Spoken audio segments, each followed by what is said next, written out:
নবী রাসূলগণকে যেভাবে ফেরাউনি ক্যারেক্টারের লোকেরা যুগে যুগে বাধা বিঘ্নতা এবং দিন কায়েমের পথে তারা যেভাবে অন্তরায় সৃষ্টি করেছিল, সেই চরিত্রের লোক আবু জেহেলীয়, আবু লাহাবীয়, নমরুদীয় বা ফেরাউনীয় চরিত্রের লোক কিয়ামত পর্যন্ত থাকবে। ফেরাউনি চরিত্রের লোকদের স্বভাব, কথাবার্তা, কাজকর্ম, স্বভাব চরিত্র কেমন হয় এটা পৃথিবীর মানুষকে বোঝানোর জন্য এবং ফেরাউনি কর্মকাণ্ডের শেষ পরিণতি কি হয় এটা বুঝাবার জন্য কোরআনে ফেরাউনের আলোচনা আল্লাহ এত বেশি করেছে। সর্বপ্রথম ইসলাম গ্রহণ করেছেন আপনারা না মহিলারা? একজন স্ত্রী তার স্বামীকে ভালোবাসতে পারে, একজন স্ত্রী তার স্বামীকে খেদমত দিতে পারে, সেবা করতে পারে, কাপড় চোপড় ধুয়ে দিতে পারে। একজন স্ত্রী তার স্বামীর কাপড় চোপড় ধুয়ে আয়রন করে, রান্না বান্না করে, এমনকি অসুস্থ হলে সেবা শুশ্রূষা, ভালোবাসা, আন্তরিকতা সব দিতে পারে। কিন্তু স্বামীর উপরেই ঈমান আনা এটা সহজ কথা না কঠিন কথা? আপনি যত বড় হুজুর হন না কেন, আপনি ঘরে গিয়ে একটু বলিয়েন, বউ আমি পিশাব হইছি, তুমি কি আমার মুরিদ হবা? বউ তখন বলবে, তুমি যে কি জাতের পীর এটা আমার চেয়ে ভালো কেউ জানে না। স্ত্রীর কাছ থেকে চরিত্রের সার্টিফিকেট পাওয়া এটা একজন পুরুষের জন্য, একজন স্বামীর জন্য অনেক বড় সৌভাগ্যের ব্যাপার। আল্লাহু আকবার। ফিরআউন তার স্ত্রী আসিয়া, মহিয়সী পুণ্যবতী নারী আসিয়াকে বলেছিল, দেখো গোটা মিশরে আমি আইন জারি করে দিয়েছি, আমাকে যেন সবাই খোদা মানে, তুমিও আমাকে খোদা মানো। আসিয়া তখন বললেন, তুমি খোদা না হুদা এটা আমার চেয়ে ভালো কেউ জানে না। আর আমাদের প্রিয় নবী রাহমাতুল লিল আলামিন মুহাম্মদুর রাসূলুল্লাহ সাল্লাল্লাহু আলাইহি ওয়াসাল্লাম হেরা গুহায় ওহী প্রাপ্ত হয়ে ঘরে গিয়ে বললেন, জাম্মিলুনি, খাদিজা আমাকে কম্বল দিয়ে ঢেকে দাও, লাকাদ খাশিতু আলা নাফসি। তিনি যখন বললেন আমি অনিষ্ট বা ক্ষতির আশঙ্কায় আছি, তিনি পুরা ঘটনা শোনালেন, তখন স্ত্রী কি বললেন? আমাদের মা আম্মাজান খাদিজা আত-তাহেরা বললেন, ওয়াল্লাহি লা ইউখজিকা আল্লাহু আবাদা, আল্লাহর কসম কখনোই আল্লাহ আপনাকে অপদস্থ করিবেন না, কারণ আমি 15 বছর ধরে আপনার সাথে সংসার করে আপনার ইনসাইড আউটসাইড সব দেখেছি। আপনি মানুষকে কষ্ট দেন না, কষ্ট পান, কষ্ট দেন না, দুঃখ পান, দুঃখ দেন না, আপনি মানুষের সেবা করেন, উপকার করেন, ভালো করেন। এই চরিত্র এগুলো সাধারণ মানুষের চরিত্র নয়, এটা পয়গম্বরী চরিত্র। আমি আপনাকে পয়গম্বর ঘোষণা দিয়ে সর্বপ্রথম আমি আপনার উপরে ঈমান আনলাম। সুবহানাল্লাহ। আল্লাহ কি এমনি এমনি সূরা কলমের 4 নম্বর আয়াতে এই কথা বলেছে, ওয়া ইন্নাকা লাআলা খুলুকিন আযীম। এমন এক চরিত্র, এমন পুত পবিত্র এক চরিত্র, মানব চরিত্রের পূর্ণতা বিধানের জন্য আল্লাহ তাকে দুনিয়াতে পাঠিয়েছেন। তো বলছিলাম আমাদের মায়েদের অবদান, বোনদের অবদান ইসলামে অনেক বেশি। সর্বপ্রথম তারাই ইসলাম কবুল করেছেন। আবার সর্বপ্রথম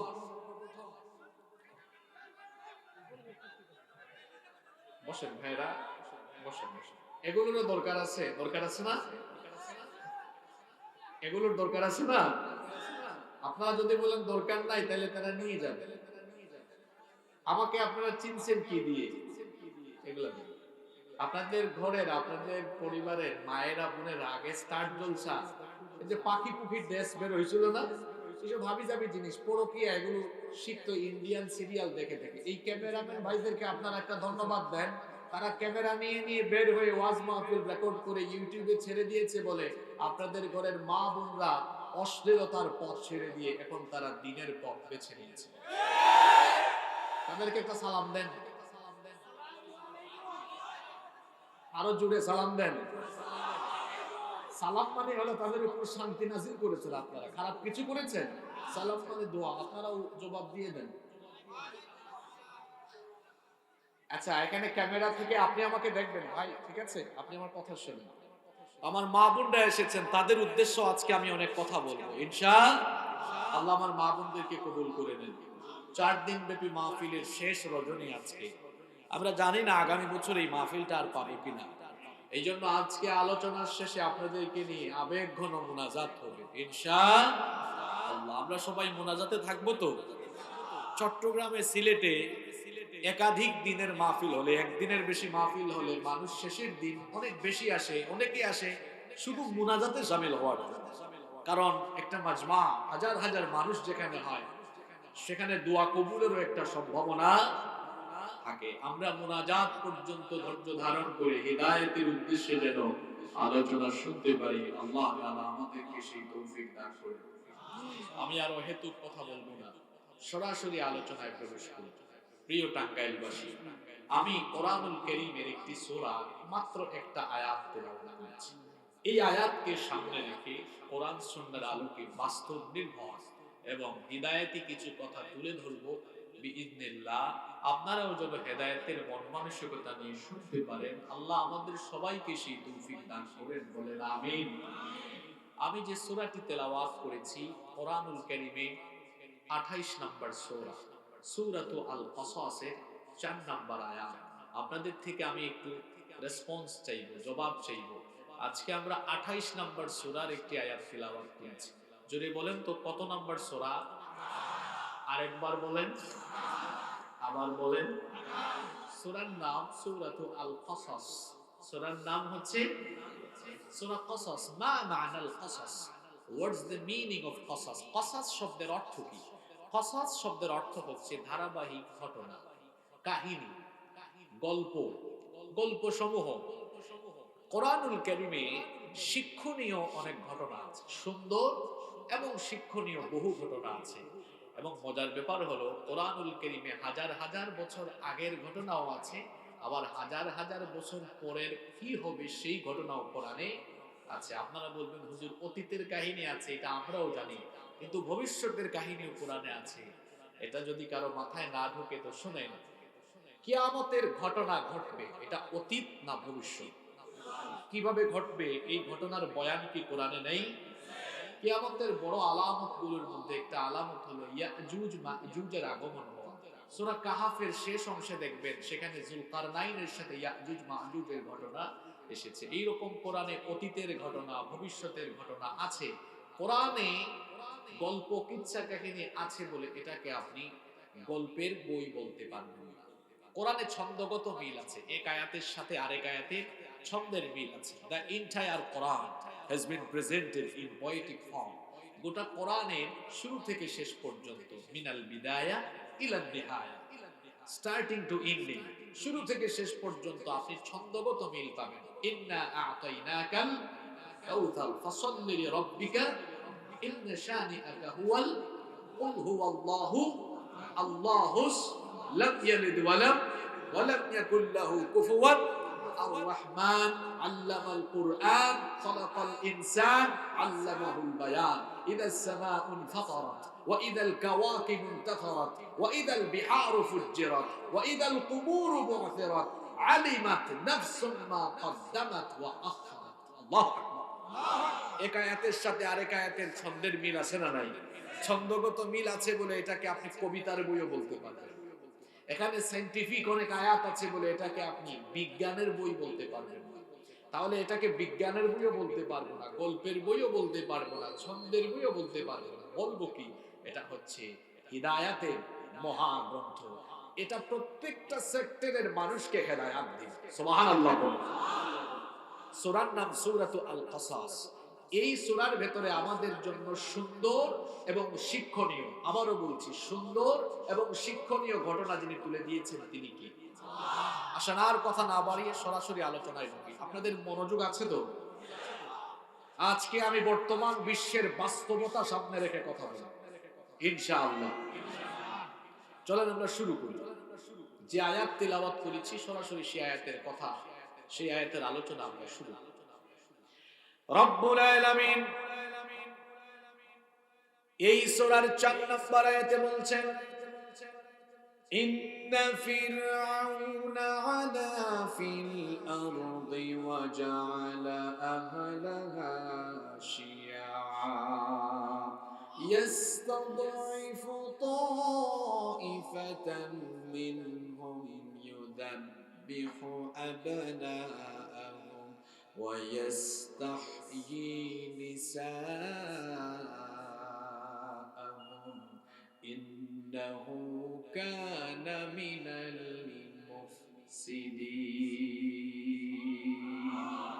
আল্লাহ তাআলা বলছেন ইন্না ফিরআউনা আলা ফিল আরদ নিশ্চয়ই ফিরআউন জমিনে ঔদ্ধত অহংকার শুরু করেছিল। যার কথা এই আয়াতের শুরুতে বলা হচ্ছে সে কে? আরেকটু জোরে বলবেন, আরেকবার বলবেন। ফিরআউন। ফিরআউন কোন মানুষের নাম নয়, এটা একটা উপাধি। যেমন আজকের মাহফিলে প্রধান অতিথি ছিলেন মাননীয় মেয়র মহোদয়। মেয়র এটা উনার নাম নয়, এই পৌরসভার সরকারের স্থানীয় জনপ্রতিনিধির পদবি হলো মেয়র। বিভিন্ন ইউনিয়নে মেম্বার সাহেব, চেয়ারম্যান সাহেব আছেন, এটা উনাদের নাম নয়, এটা হলো উনাদের পদবি। আজকে মাহফিলে প্রধান অতিথি ছিলেন, তিনি এসেছেন মাননীয় মন্ত্রী মহোদয়, গণপ্রজাতন্ত্রী বাংলাদেশ সরকারের মাননীয় কৃষি মন্ত্রী, আপনাদের অত্র সংসদীয় আসনের মাননীয় সংসদ সদস্য ডক্টর মোহাম্মদ আব্দুর রাজ্জাক এমপি সাহেব এসেছেন, এমপি সাহেব এসেছেন, মেয়র সাহেব এসেছেন। আমি সময়ের কারণে সকলের নাম বলিনি। যত অতিথিবৃন্দ এসেছেন, আল্লাহ যেন সবাইকে দ্বীনের জন্য, কোরআনের জন্য কবুল করে নেন। আমি বলছিলাম ফেরাউন এটা কারো নাম নয়, এটা হলো একটা উপাধি। এই আয়াতে যে ফেরাউনের কথা বলা হচ্ছে সেই ফেরাউনগণ ছিলেন মিশরের তৎকালীন সময়ের রাষ্ট্রপ্রধান। মুসা নবীর সময়ে দুইজন ফেরাউন ছিল। কয়জন ফেরাউন? একটার নাম ছিল সেকেন্ড রামিসেস, বাপ বাপ মরার পর পুলা ছেলে আসছে, তার নাম ছিল, তাফসীরের কিতাবে পাওয়া যায় তার দুইটা নাম, একটা হলো মারনেফতা আও মানেফতা, দুইটার যে কোনো একটা হবে। তাহলে ফেরাউন কোন মানুষের নাম নয়, এটা একটা ক্যারেক্টার, এটা একটা ক্যারেক্টার, আর এটা একটা উপাধিও। ফেরাউন কি জাতের জিনিস এটা আগে বলি। কোরআনুল কারীমে 114টা সূরা আছে, আপনারা সবাই জানেন, কিন্তু ফেরাউনের আলোচনা এসেছে 44টা সূরার ভেতরে। কি জাতের জিনিস চিন্তা করছেন আপনারা? 114টা সূরার মধ্যে সে দখল করছে কয়টা? আরেকবার বলেন। জিনিস কি সাংঘাতিক! কোরআনুল কারীমে 6000-এর উপরে আয়াত আছে, তার মধ্যে ফেরাউনের কথা কোরআনের 532টা আয়াতে আছে। আমি ক্যালকুলেটর হাতে নিয়ে হিসাব করলাম যে দেখি তো এই ফেরাউন সাহেব কোরআনের কত ভাগের কত ভাগ আয়াত দখল করলেন। হিসাব করে দেখলাম 12 ভাগের 1 ভাগ শুধু সে নিয়ে আলোচনা। জিনিসটা কি সাংঘাতিক! চিন্তা করেছেন? প্রশ্ন হতে পারে কোরআনুল কারীমের 44টি সূরার 532টা আয়াতে এত বেশি আলোচনা তাকে নিয়ে কেন হয়েছে?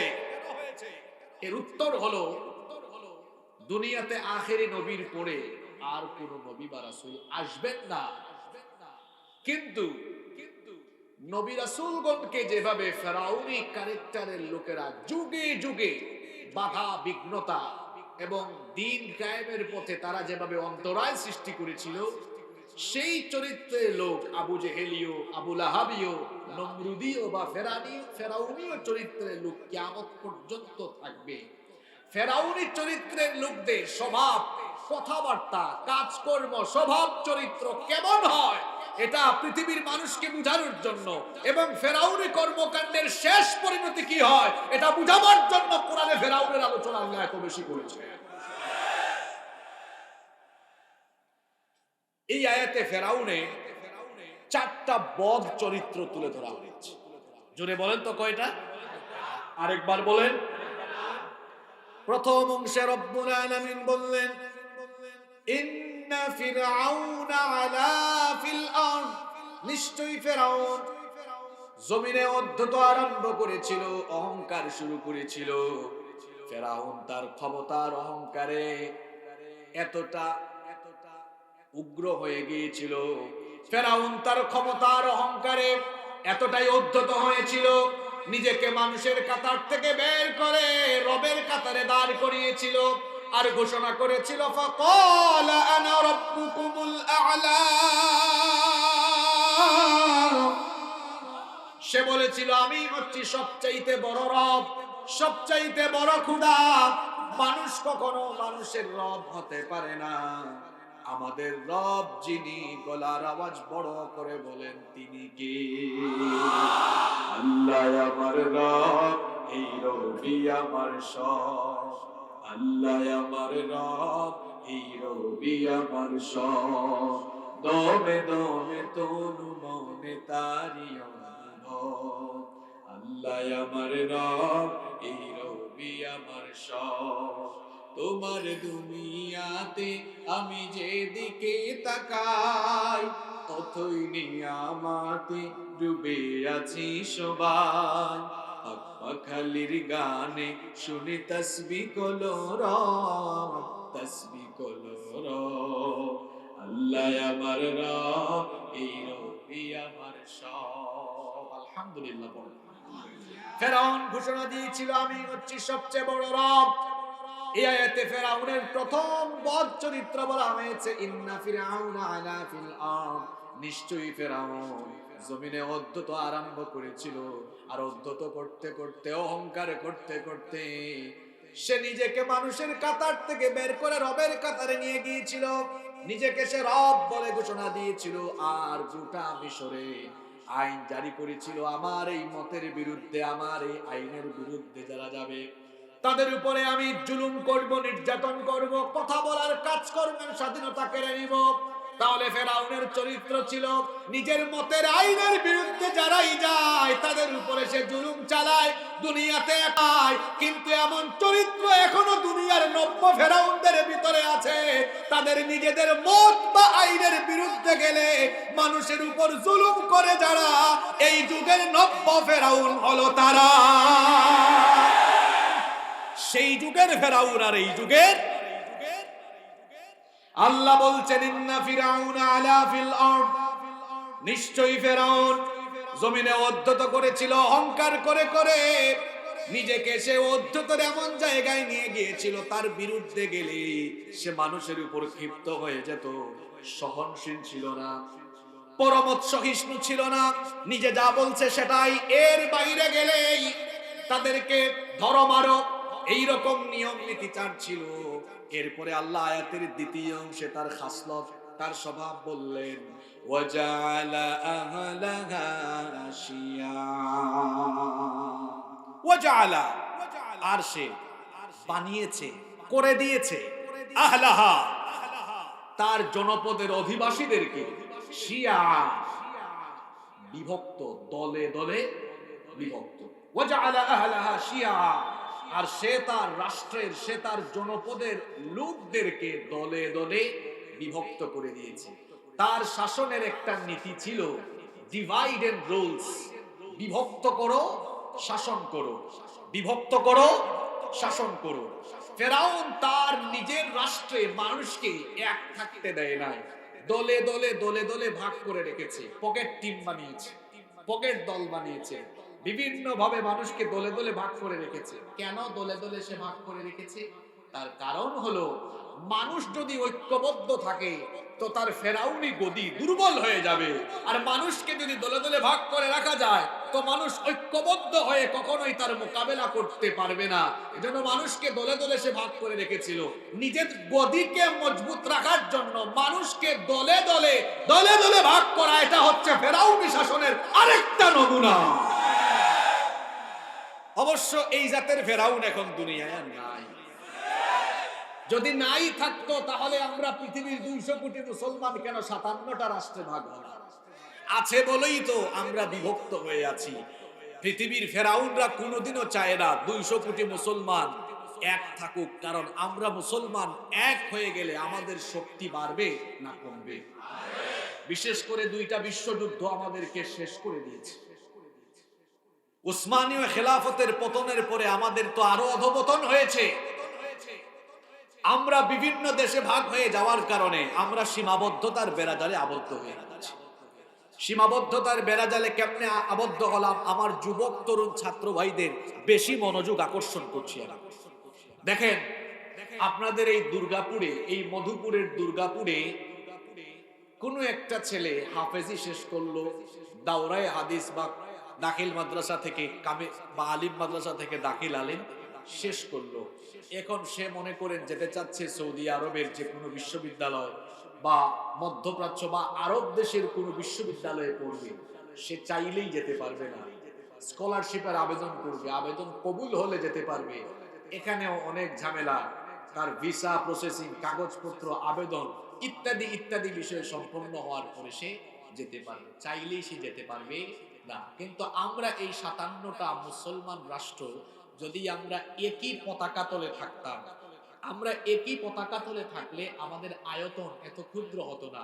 পৃথিবীর যত জায়গায় মুসলমান, সেই মুসলমান বসবাসকারী অঞ্চল সমূহ এই আয়তনে আমরা ভিসা ছাড়া, পাসপোর্ট ছাড়া ঘুরতে পারতাম। আমাদের যেখানে মন চায় সেখানেই জ্ঞান আহরণে আমরা ছুটে চলে যেতে পারতাম। এই যে রাষ্ট্রভিত্তিক ভাগ করে, বিভক্ত করে দিয়ে আমাদেরকে এক থাকতে দিল না ফেরাউনের গোষ্ঠী, আমাদেরকে দলে দলে ভাগ করে দেওয়ার কারণে পৃথিবীতে আমরা কি আরো শক্তিশালী হয়েছি না দুর্বল হয়ে গেছি?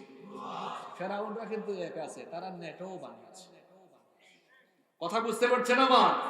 এবং তারা কিভাবে এক আছে আপনাদেরকে আমি বুঝাই। আমার বাড়ি তো সিলেটে, আমার আত্মীয় স্বজন অনেকেই ইউরোপ আমেরিকায় থাকেন, লন্ডনে থাকেন। তাদের পাসপোর্ট গুলো এত ভ্যালু যে ব্রিটিশ পাসপোর্ট দিয়ে আপনি পৃথিবীর বিভিন্ন দেশে ভিসা ছাড়াই চলে যেতে পারবেন। এয়ারপোর্টে গিয়ে ভিসা অন অ্যারাইভাল নিয়ে ওই দেশে যেতে পারবেন। আর আমাদের বাংলাদেশি পাসপোর্ট, আপনি অনেক বড় শিল্পপতি, ব্যাংক ব্যালেন্স সব ঠিক আছে, ব্যাংক স্টেটমেন্ট অনেক সময় ভালো থাকা সত্ত্বেও এম্বাসি থেকে আপনার পাসপোর্টটা ফিরিয়ে দেয়। এত দুর্বল পাসপোর্ট আমাদের। আর তারা, তাদের দেশের একটা ভিসা থাকলে আপনি এক দেশে ঢুকলে আরো অন্যান্য দেশে ঢুকতে পারবে। এই যে তাদের দেশে তারা এই ফ্যাসিলিটিস গুলো রেখেছে, কিন্তু আমাদের বেলায় এই ফ্যাসিলিটিস গুলো নাই। এই যে আমরা দলে দলে বিভক্ত হয়ে যাওয়ার কারণে তারা ফায়দা নিচ্ছে। আজ ফিলিস্তিনে কি নির্মম পরিস্থিতি! পৃথিবীর 200 কোটি মুসলমান ফিলিস্তিনিদের পক্ষে ঐক্যবদ্ধ জোরালো আওয়াজ দিতে পারছে না। যদি পৃথিবীর 200 কোটি মুসলমান ফিলিস্তিনিদের পক্ষে ঐক্যবদ্ধ আওয়াজ তুলে ফিলিস্তিনিদের পক্ষে দাঁড়িয়ে যেত, মাত্র 90 লক্ষ ইহুদি ভূমধ্য সাগরে ভেসে যেত। তামাম দুনিয়ার 200 কোটি মুসলমানও লাগে না, আমাদের মধ্যপ্রাচ্যের খলিফাগণ এক হইলেই হইতো। তারাও এক হতে পারে না, গদি চলে যায় কি থাকে এই চিন্তায় অনেকে মাঝে মাঝে জনগণের লজ্জা শরম থেকে বাঁচার জন্য স্টেটমেন্ট, বিবৃতি দিয়ে শেষ। ওইদিকে কাফির কাফির ভাই ভাই, তারা রণতরী পাঠিয়েছে, অস্ত্র পাঠিয়েছে, ডলার পাঠিয়েছে, খাদ্য পাঠিয়েছে। কাফিররা কাফিরদেরকে সব দিক দিয়ে সহযোগিতা করছে, কিন্তু মুসলমানরা কেবলমাত্র মুখ দিয়ে বিবৃতি দেওয়া ছাড়া ফিলিস্তিনিদের জন্য আর তেমন কিছুই করতে পারছে না। আমরা যদি ঐক্যবদ্ধ থাকতে পারতাম তাহলে ফিলিস্তিনের কি এই দুর্গতি আসতো? কথা বলেন, আসতো? শুধু তাই না, ফেরাউন চরিত্রের লোকেরা, আমরা যেন প্রতিটি রাষ্ট্রেও ঐক্যবদ্ধ হতে না পারি। ফেরাউন চরিত্রের লোকেরা জায়গায় জায়গায় ফেরাউন ঠিক করে দিয়েছে, আর আমরা যেন এক থাকতে না পারি।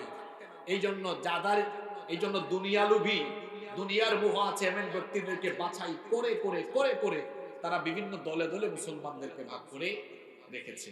দেখেন, ব্রিটিশ পিরিয়ড থেকে এখন পর্যন্ত আমাদের আলেমরা অত এক হতে পারল না, কৌমি আর আলিয়া দিয়ে ভাগ করে রেখেছে।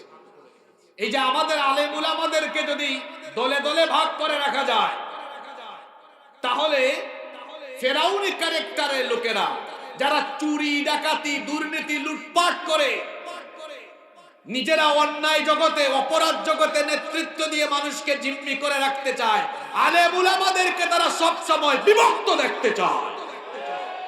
আলেম উলামারা এক হয়ে গেলে এটা তাদের জন্য খারাপ। এজন্য আলেমদেরকে তারা এক থাকতে দেয় না। অবশ্য আলেমদের এখন বুদ্ধোদয় হয়েছে, আলেমরা এখন বুঝতে পেরেছেন, আলহামদুলিল্লাহ পড়েন। গতকাল ঢাকায় এক সেমিনারে দেখা গেল সকল দল মতের আলেমদেরকে এক টেবিলে দেখা গেল। আসলে আমাদের বাংলাদেশের মানুষ এদেশের সকল দল মতের আলেমদেরকে এক টেবিলে কাছাকাছি পাশাপাশি বসা দেখতে চায়। যদি এই দেশের আলেমরা একই টেবিলে কাছাকাছি পাশাপাশি বসে যেতে পারেন, তাহলে এই দেশে ইসলামের শিআরের উপরে আক্রমণ করে কথা বলার দুঃসাহস কোনোদিন কারণই হবে না। আল্লাহ আলেমদেরকে এক বানায়। ফেরাউনের 2 নম্বর কথা বলছিলাম, ওয়াজআলা আহলাহা শিয়া। সে তার জনপদের লোকদেরকে দলে দলে বিভক্ত করে রেখেছে, কারণ মানুষ যদি এক হয়ে যায় গদি নরবের হয়ে যেতে। তারপরে তার 3 নম্বর বদ চরিত্র, ইয়াস্তাদাইফু তাইফাতাম মিনহুম। সেখানের মধ্যে আবার একটা দলকে সে বেশি দুর্বল করে রেখেছিল, একটা দলকে সে টার্গেট করে সেটাকে সে প্রধান বিরোধী দল বানিয়ে তাদের উপর সবচেয়ে বেশি জুলুম করেছে, নির্যাতন করেছে।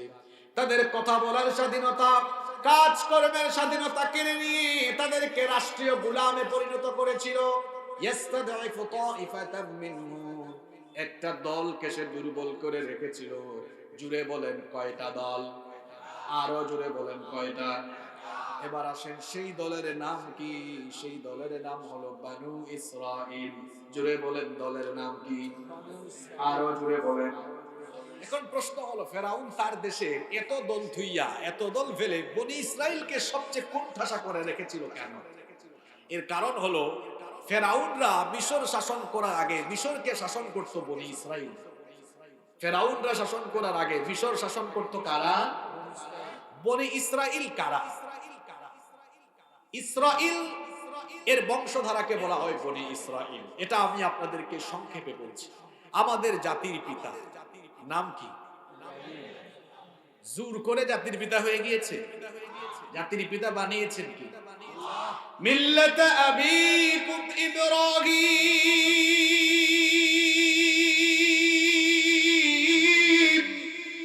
তোমাদের মিল্লাতের পিতা হলেন ইব্রাহিম, তোমাদের জাতির পিতা হলেন ইব্রাহিম। সাইয়েদনা ইব্রাহিম খলিলুল্লাহকে জাতির পিতা যিনি বানিয়েছেন তিনি কে? তার আরেকটা উপাধি হলো আবুল আম্বিয়া, নবীগণের পিতা। ইব্রাহিম নবীর পরে আমাদের নবী পর্যন্ত দুনিয়ায় যত নবী রাসূল এসেছেন সব হলেন ইব্রাহিম আলাইহিস সালামের বংশে। সুবহানাল্লাহ পড়বেন না? হাজার হাজার নবীর বাপ ইব্রাহিম আলাইহিস সালাম, তার বংশের সবাই। কিভাবে শোনেন, ইব্রাহিম আলাইহিস সালামের এক স্ত্রীর নাম হলো হাজেরা। তার ঘরে জন্ম নিলেন ইসমাঈল আলাইহিস সালাম। জন্ম নেওয়ার পরে আল্লাহ বললেন, ইব্রাহিম তুমি তোমার স্ত্রী সন্তানদেরকে নিয়ে যাও মক্কা নগরীতে, সেখানে নির্বাসনে রেখে আসো। সেখানে তিনি নির্বাসনে রেখে আসলেন। এই স্ত্রী আর সন্তানকে কেন্দ্র করে মক্কা কেন্দ্রিক একটা সিভিলাইজেশন, একটা সভ্যতা গড়ে উঠলো। আর এদিকে ইসমাইলি বংশে আর কোন নবী রাসূল আসলেন না। সর্বশেষ এই বংশেই এসেছেন আখেরি নবী, আমাদের নবী মুহাম্মদুর রাসূলুল্লাহ সাল্লাল্লাহু আলাইহি ওয়াসাল্লাম। ইসমাঈল আলাইহিস সালাম থেকে নিয়ে আমাদের নবী পর্যন্ত এই বংশের মাঝখানে আর কোন নবী রাসূল আসেন? আমাদের নবী ইসমাঈল বংশ। আর ইব্রাহিম আলাইহিস সালামের আরেক স্ত্রীর নাম হচ্ছে সারা। নাম হলো, আরেকবার বলেন। বার্ধক্যকালীন সময়ে তার পেটে আল্লাহ সন্তান দিলেন, জন্ম হলো, সন্তানের নাম রাখা হলো ইসহাক। নাম রাখা হলো ইসহাকের ঘরে আরেক ছেলে জন্ম দিলেন, নাম হলো ইয়াকুব। নাম হলো ইয়াকুব আলাইহিস সালামের উপাধি ছিল ইসরাঈল। হিব্রু ভাষায় ইসরাঈল শব্দের অর্থ হলো আল্লাহর বান্দা। তাহলে কোন নবীর নাম ইসরাঈল? মাশাআল্লাহ, আরেকবার বলেন, আরেকবার বলেন সবাই। ইয়াকুব নবীর নাম ইসরাঈল। এই ইয়াকুব নবীর 12টা ছেলে ছিল। কয়টা ছেলে? এই 12 ছেলেকে বলা হয় বনু ইসরাঈল। বনি ইসরাঈল বা বানু ইসরাঈল মানে ইসরাঈলের সন্তানগণ। ইয়াকুব নবীর কয় সন্তান? এর মধ্যে একজনের নাম হলো যাকে আল্লাহ তাআলা দুনিয়ার অর্ধেক সৌন্দর্য দিয়ে দিয়েছে, নাম হলো ইউসুফ আলাইহিস সালাম। অন্য মায়ের পেটের 10 ভাইরা হিংসা করে ইউসুফ নবীকে ফেলে দিয়েছে কুয়ায়। আর আল্লাহ তাআলার কুদরতি পরিকল্পনা ছিল, লম্বা ঘটনা আমি সংক্ষেপে বলছি। ওই কুয়া থেকে উঠানোর পরে তাকে মিশরে এনে বিক্রি করা হয়েছিল। আর মিশরেই একটা পর্যায়ে তিনি ক্ষমতায় অধিষ্ঠিত হয়েছিলেন। মিশরের ক্ষমতায় তাকে অধিষ্ঠিত করেছেন।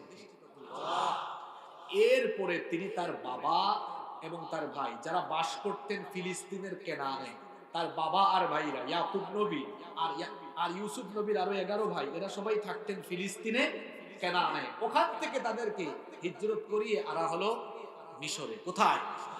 মিশরে শাসন চলছে বনি ইসরাইলে। সুবহানাল্লাহ পড়ুন। ইউসুফ নবী দুনিয়া থেকে চলে যাওয়ার পরে বনি ইসরাইল যখন নাফরমানি শুরু করলো, নাফরমানি আরম্ভ করলে আল্লাহ তাআলা ক্ষমতার নিয়ামত কেড়ে নেন। তখন বনি ইসরাইলদের থেকে ক্ষমতা চলে গেল, আর মিশরের শাসনভার তখন কেড়ে নিল ফেরাউন। কারা?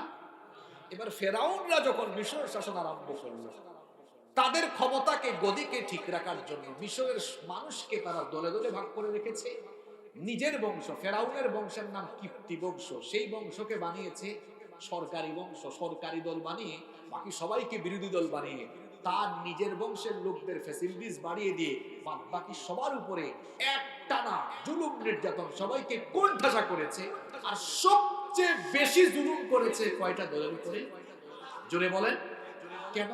কারণ এই দল আমার আগে ক্ষমতায় ছিল, এরা যদি আবার আমাকে হটিয়ে চলে আসে, আর এরা তো এদের বংশে এর আগে নবীরা ছিল, এসেছে, তাহলে ফেরাউন ওই বনি ইসরাইলকে বেশি নির্যাতন করেছে এই কারণে, কারণ এদের মাধ্যমে ফেরাউনের ক্ষমতা চলে যেতে পারে।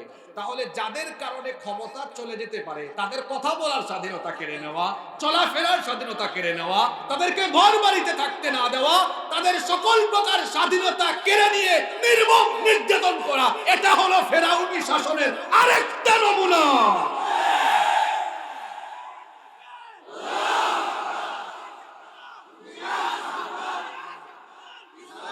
কথা কি বোঝা যায়? কয়টা দলকে বেশি নির্যাতন করেছে? দলের নাম? আপনারা কি কষ্ট পাচ্ছেন? কিছুদিন আগে এক জায়গায় ফেরাউনের ওয়াজ হয়েছে, তখন একজন আমাকে বলছে, হুজুর এই আয়াতের বাইরে আজকে ওয়াজ করলে ভালো হতো না?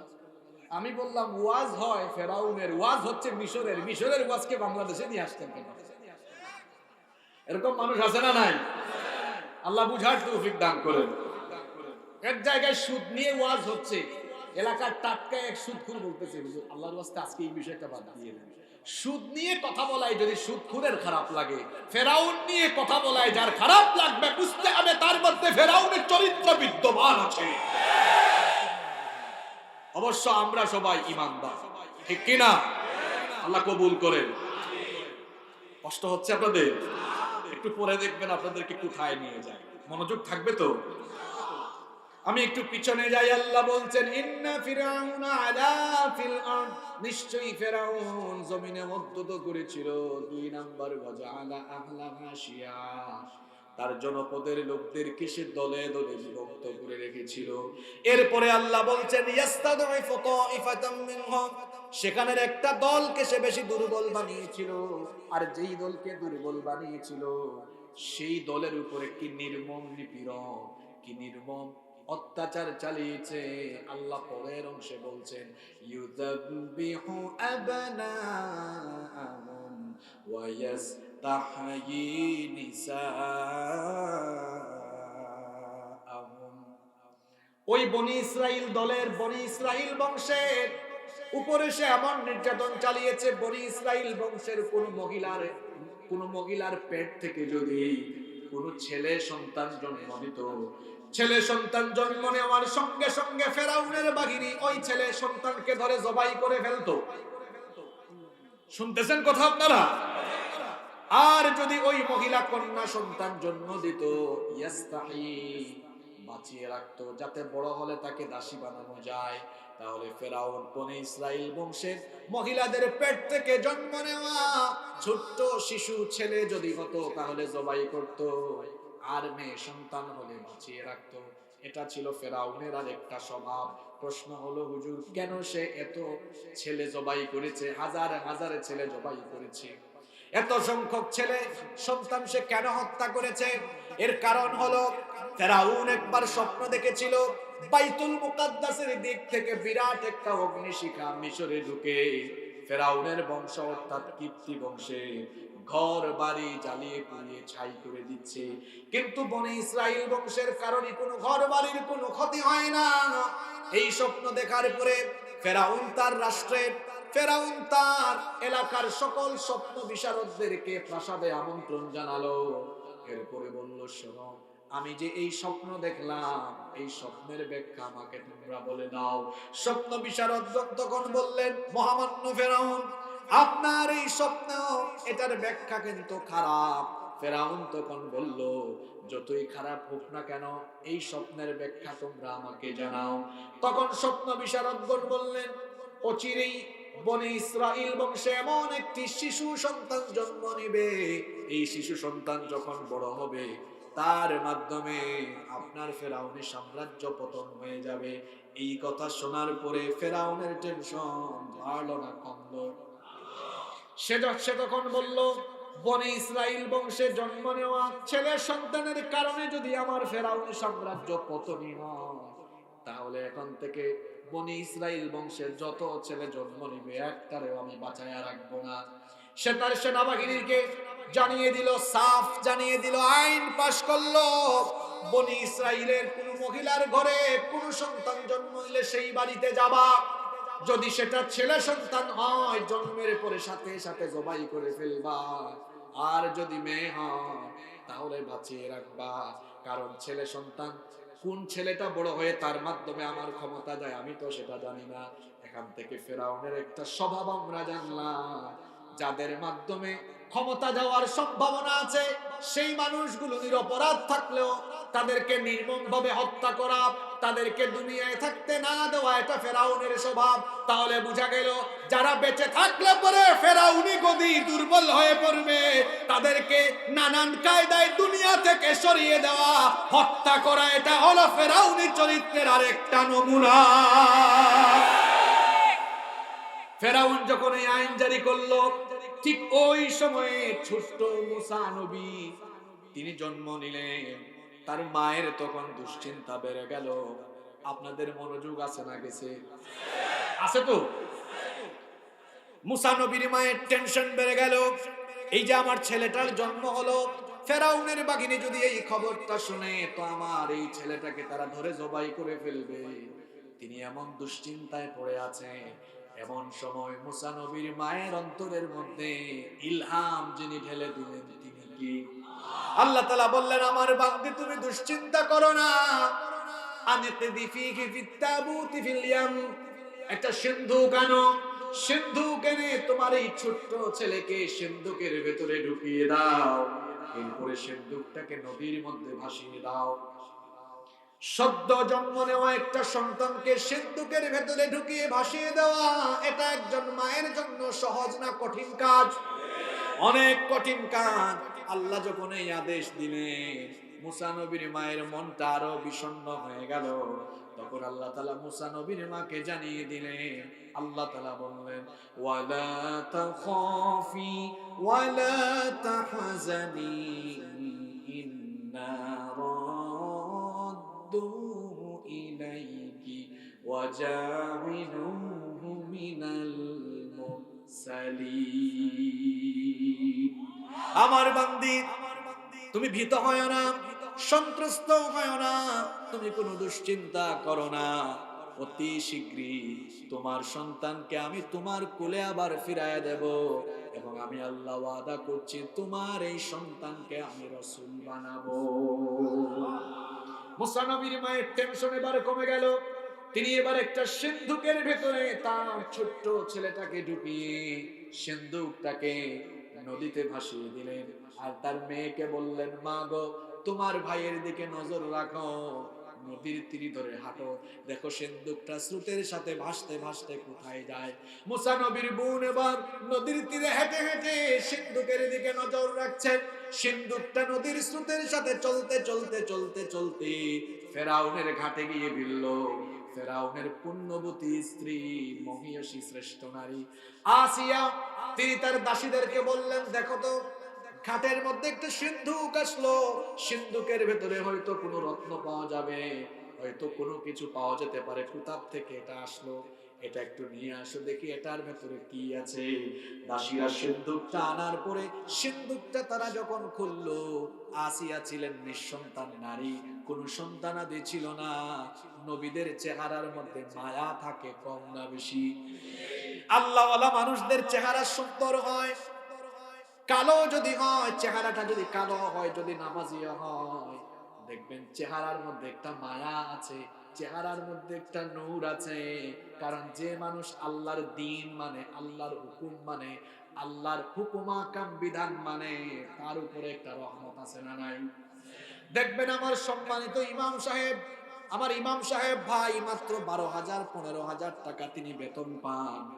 দেখবেন তার পরিবারে তার কাপড় চোপড়, তার চলাফেরা কত সুন্দর, চেহারাটা দেখলেই দেখবেন ভালো লাগে, মায়া লাগে। কিন্তু দুনিয়াতে অনেক মানুষ তো এমন আছে, গাড়ি আছে, বাড়ি আছে, গাড়িতে এসি, বাড়িতেও এসি, এসির নিচে থাকে, টাকা পয়সা, গাড়ি বাড়ি কোনো কিছুর অভাব নাই, কিন্তু চেহারাটা দেখতে চোরের মতো লাগে।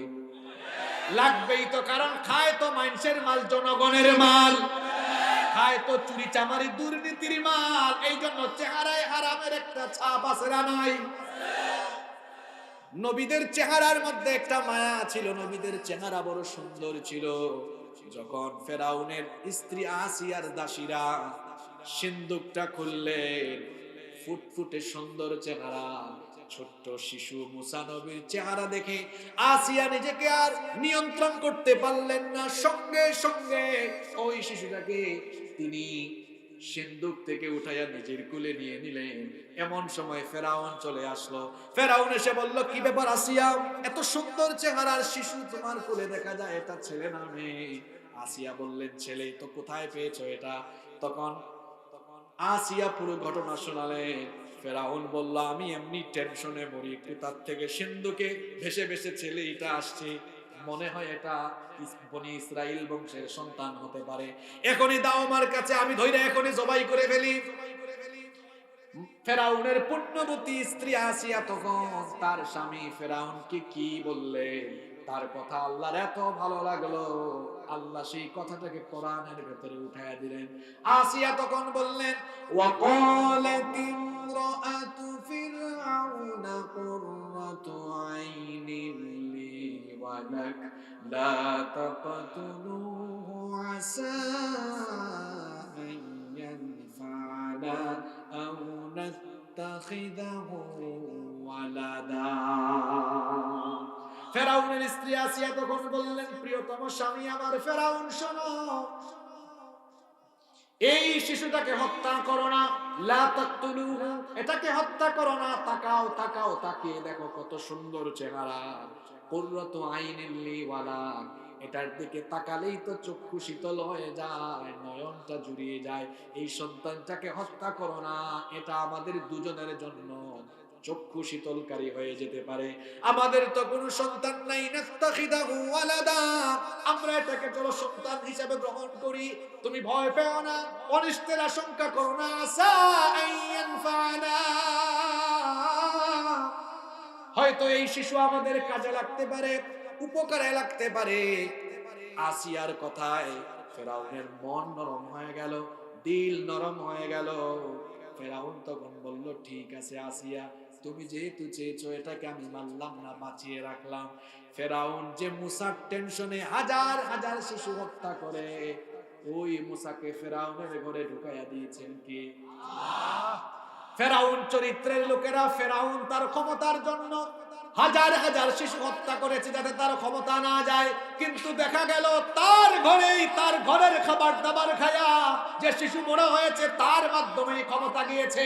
তাহলে এখান থেকে শিক্ষা হলো, দুনিয়ার ফেরাউনরা ক্ষমতার জন্য গোটা দুনিয়ায় গোটা জনপদে হত্যাযজ্ঞ চালায়, অথচ ব্যাককলরা জানে না নিজের আশেপাশের লোকদের কারণেও ক্ষমতা চলে যায়।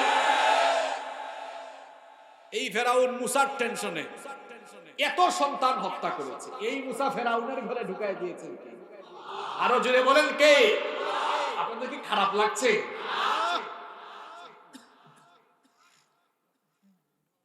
এবার এই শিশু সন্তান খাবে কি? আমরা তো মাছ মাংস খাই, কিন্তু শিশু বাচ্চারা তো বুকের দুধ পান করবে। এই শিশুটাকে দুধ পান করানোর জন্য অর্ডার দেওয়া হলো বিভিন্ন জায়গা থেকে যেন ধাত্রী মহিলারা আসে। আশ্চর্য ব্যাপার, এত ধাত্রী মহিলা আসলেন কিন্তু কোন ধাত্রী মহিলা স্তনের মধ্যে শিশু মুসা নবী মুখ লাগান না। কেন লাগান না? এর কারণ হিসাবে আল্লাহ তাআলা কোরআনে বলছেন, ওয়া হাররামনা আলাইহিল মারাদিআ মিন ক্বাবল, এর আগেই পূর্বে আমি আল্লাহ অন্য নারীর স্তনের মধ্যে দুধ লাগা, অন্য নারীর স্তনের মধ্যে মুখ লাগানো আমি হারাম করে দিয়েছিলাম। যখন এত এত ধাত্রী আনার পরেও কোন ধাত্রীর স্তনের মধ্যে মুসা নবী মুখ লাগান না, তখন আসিয়ার টেনশন বেড়ে গেল, ফেরাউনের টেনশন বেড়ে গেল, শিশুটাকে এবার বাঁচানো যায় কেমনে? কোথায় তারা এমন মহিলা পাবে যে মহিলার দুধ এই শিশু পান করবে? মুসা নবীর বোন খোঁজ নিতে নিতে নিতে নিতে কৌশল করে ফেরাউনের প্রাসাদে ঢুকে গেলেন। ঢুকে যখন এই অবস্থা দেখলেন, মুসা নবীর বোন তখন আসিয়াকে বললেন, হাল আদুল্লুকুম আলা আহলি বাইতিন ইয়াকফুলুনাহু ওয়া হুম লাহু নাসিহুন, আমি কি আপনাদেরকে এমন একটি ফ্যামিলি, এমন একটা পরিবারের সন্ধান দিব না যেই পরিবার এই বাচ্চার তত্ত্বাবধান এবং দেখাশোনা করবে? আসিয়া বললেন, কোথায় সেই পরিবার, যাও নিয়ে আসো। মুসা নবীর বোন তখন খুশির চোটে বাড়িতে দৌড়ায়, বাড়িতে গিয়ে মাকে সব ঘটনা শোনালেন। মা তখন খুশি হয়ে ফেরাউনের প্রাসাদে আসলেন। ফেরাউনের প্রাসাদে আসার পরে মুসা নবী ছোট্ট মুসাকে যখন তুলে নিলেন, দেখা গেল ছোট্ট সেই মুসা তার মায়ের স্তনের মধ্যে মুখ লাগিয়ে দুধ পান আরম্ভ করেছে। ফেরাউন তখন বলল, হায় হায় হায়, এই শিশু তো কোন নারীর স্তন থেকে দুধ পান করে না, যেহেতু তোমার স্তন থেকে দুধ পান করেছে, তোমার বাড়ি কোথায়? বাড়িতে আর যাইতে পারবা না, এখন থেকে তুমি আমার এই ফেরাউন প্রাসাদে থাকবা, আমার প্রাসাদ, আমি আমার খাবার দাবার সবকিছু খাবা। আর এই শিশু বাচ্চাটাকে যেহেতু আমার স্ত্রী পছন্দ করেছে, তাকে দুধ পান করাবা, দেখাশোনা করবা, লালন পালন করবা। এই বাচ্চাটাকে দুধ পান করানো, দেখাশোনা আর লালন পালন করানোর কারণে আমার ফেরাউনের সরকার থেকে আমি আবার তোমাকে বেতন দিব। চিন্তা করছেন আপনারা? ফেরাউন যে মুসার ভয়ে এত দুশ্চিন্তাগ্রস্ত, এখন ওই শিশু তার ঘরে লালিত পালিত হচ্ছে, ওই শিশুকে যারা লালন পালন করছে তাকে তার সরকার থেকে কি দেয়? জোরে বলেন, কি দেয়? পরিকল্পনা কার? জোরে বলেন, পরিকল্পনা কার? আল্লাহর জমিনে ফেরাউনি পরিকল্পনা বাস্তবায়ন হয় না, আল্লাহর পরিকল্পনা বাস্তবায়ন হবে। কথা কি বোঝা যায়? মুসা নবী এবার রাষ্ট্রীয় প্রাসাদে শাহানশাহী অবস্থায় বড় হচ্ছেন, ধীরে ধীরে যৌবনে পদার্পণ করলেন। তিনি এবার একদিন দুপুর বেলা শহরে বের হলেন। শুনতেছেন আপনারা? দুপুর বেলা শহরে বের হলেন, লক্ষ্য করলেন দুইজন লোক ঝগড়া করছে। একজন হলো ফেরাউনের কিপ্তি বংশের সরকারি দল, আর আরেকজন হলো মুসা নবীর বংশ, বংশের নাম হলো বনি। এটা সরকারি না বিরোধী? দেখবেন যারা ক্ষমতার অপব্যবহারকারী লোক, কিংবা অনেক সময় এমন হয় মানুষটা ভালো কিন্তু তার আশেপাশের মানুষ দেখা যায়, ওই তার আশেপাশের মানুষ ক্ষমতায় থাকার কারণে দেখা যায় অনেক সময় একটু হেডাম বেশি নেই, ভাব বেশি নেই, কয় চিনোস আমার অমুক কিন্তু এটা, অমুক কিন্তু এটা, তমুক এইটা, এইরকম করে নিজের আশেপাশের লোকজন ক্ষমতায় থাকার কারণে এরপরে এইরকম যারা ক্ষমতার অপব্যবহার করে, এটা কিন্তু ভালো মানুষের চরিত্র। দুই লোক ঝগড়া করছে, মুসা নবী এগিয়ে গেলেন। বনি ইসরাইলের লোকটা মজলুম ছিল, সে বলল, দেখেন সে আমার উপর জুলুম করছে। মুসা নবী চাইলেন মীমাংসা করে দিতে, কিন্তু ফেরাউন বংশের কীর্তি বংশের লোকটা কোনোভাবেই মীমাংসাইতে যেতে সে রাজি না। কারণ তার কথা হলো, আমার বংশ মিশর শাসন করে, আমি সরকারি দল, আমার ভাবসাব বেশি, এখানে কোনো মীমাংসা চলবে, আমি যা বলি তাই হবে। মুসা নবী, এই নবী কেমন নবী বলেন তো? মুসা নবীর রাগ কম না বেশি? তিনি মীমাংসা করে দিতে চাইলেন, কিন্তু লোকটা যখন মীমাংসা প্রস্তাব মানছে না, মুসা নবীকে তো চিনে নাই, এটা এমন নবী শুধু মানুষকে সাইজ করে নাই, মালাকুল মউতকে পর্যন্ত সাইজ করে ছাড়ছে। মালাকুল মউত এই নবীর থাপ্পড় খেয়েছে। আল্লাহু আকবার। মালাকুল মউত এই নবীর কি খাইছে? ওই নবী তারে বুঝায়, মারামারি ঝগড়াঝাটি কইরো, সে মানে না, রাগ উঠে গেল। একটা ঘুষি মারলেন, কিল মারলেন, কিন্তু তাকে মেরে ফেলার উদ্দেশ্যে মারলেন না। এখানে যত যুবক ভাইরা আছেন তারা জানেন পৃথিবীতে এখন বক্সিং খেলা হয়, রেসলিং খেলে অনেকে। চিকিৎসা বিজ্ঞানীগণ বলেছেন মানুষের শরীরে এমন 5-6টা সেনসিটিভ জায়গা আছে, ভালো করে কিল মারলে, ঘুষি মারলে মানুষটা মারা যাওয়ার সম্ভাবনা আছে। মুসা নবী একটা কিল মারলেন, ঘুষি মারলেন, সে ওখানেই মারা গেল। এই খবর ফেরাউনের কানে চলে গেল। ফেরাউন এবার গ্রেফতারি পরোয়ানা জারি করলো। ফেরাউনের সভাসদে একজন ব্যক্তি ছিলেন যিনি মুসা নবীকে পছন্দ করতেন। তিনি দৌড়ে দৌড়ে মুসা নবীর কাছে আসলেন। আল্লাহ তার কথা কোরআনে এভাবে বলেছেন, ওয়াজাআ রাজুলুম মিন আকসাল মাদিনাতি রাজুলুন ইয়াসআ। তিনি দৌড়ে দৌড়ে আসলেন, মুসা নবীকে এসে বললেন, পালাও, মিশর ছেড়ে চলে যাও, ফেরাউন তোমার বিরুদ্ধে গ্রেফতারি পরোয়ানা জারি করেছে। মুসা নবী এবার অজানা গন্তব্যে যাওয়া আরম্ভ করলেন। চলতে চলতে চলতে চলতে ক্লান্ত, পরিশ্রান্ত এবং পিপাসার্ত অবস্থায় মাদায়েন শহরে একটা কুয়ার কাছে গিয়ে হাজির হলেন। যে শহরের নাম বললাম, যে এলাকার নাম বললাম, বলেন তো নামটা কি? মাদিয়ান। সবাই বলেন। ক্লান্ত শরীর নিয়ে পিপাসার্ত অবস্থায় মাদিয়ানের একটা কুয়ার কাছে গেলেন। মা বোনরা এবার কান লাগাবেন, মা বোনদের ওয়াজ এসেছে, যুবকদের ওয়াজও এখন আসবে। সবাই রেডি তো? মাদিয়ানের একটা কুয়ার কাছে চলে আসলেন। ভাবলেন আমি যেহেতু পিপাসার্ত, কুয়া থেকে একটু পানি পান করি।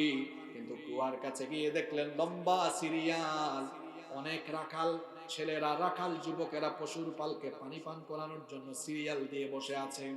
মুসা নবী লক্ষ্য করলেন কুয়ার খুব অদূরে নিকটবর্তী জায়গায় দুইটা মেয়ে তাদের পশুর পাল নিয়ে অসহায়ের মতো দাঁড়িয়ে আছে। তিনি ওই দুই অসহায় মেয়ের কাছে গিয়ে বললেন, কি ব্যাপারে মেয়েরা, এত সংখ্যক পুরুষ মানুষ আর তোমরা এইদিকে আলাদা কেন পশুর পাল নিয়ে দাঁড়িয়ে আছো? মেয়েরা তখন বললেন, আবুনা শাইখান কাবীরা,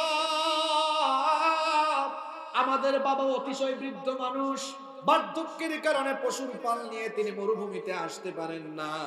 আমাদের ঘরে কোনো পুরুষ মানুষও নাই, এই জন্য আমাদের পশুর পাল নিয়ে আমরা দুই বোন এই মরুভূমিতে আসি।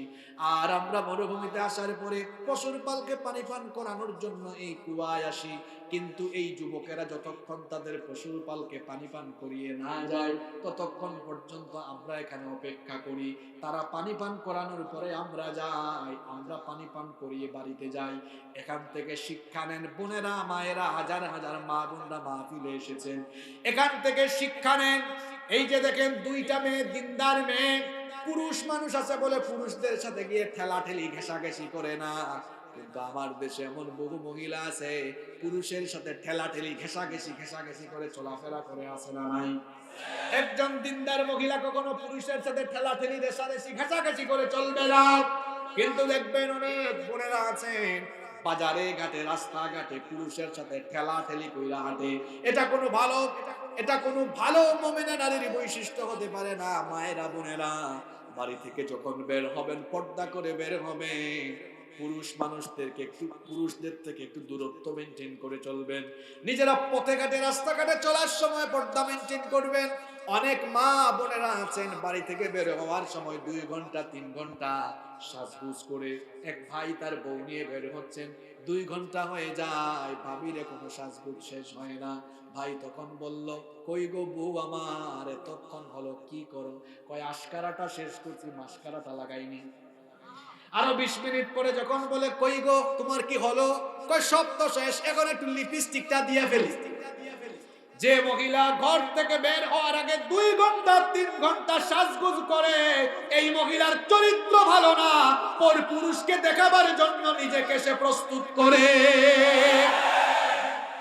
যে মহিলা ঘর থেকে বের হওয়ার সময় সাজগুজ করে বের হয়, এই মহিলার চরিত্র ভালো না। তো আপনি ঘর থেকে বের হবেন, জাস্ট বুরখা পরিধান করবেন, নিকাব লাগিয়ে বের হয়ে যাবেন, 2 থেকে 5 মিনিট সময় লাগবে।